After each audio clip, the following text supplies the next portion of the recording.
Fine పౌడర్లా కాకుండా కొంచెం బరకగా గ్రైండ్ చేసుకోవాలి. బెల్లం పూర్తి కరిగిపోయింది.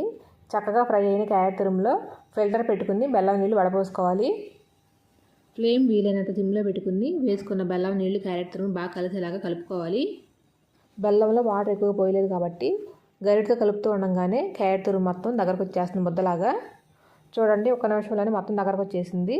ఇలా దగ్గరకు వచ్చిన తర్వాత మనం ముందుగా గ్రైండ్ చేసి పెట్టుకున్న బాదం జీడిపప్పు పౌడర్ వేసుకోవాలి. ఒక పావు స్పూను ఎలాచి పౌడర్ వేసుకొని కలుపుకోవాలి. క్యారెట్ తురుములో జీడిపప్పు, బాదం పొడి, యాలకుల పొడి రెండు బాగా కలిసేలాగా కలుపుకోవాలి.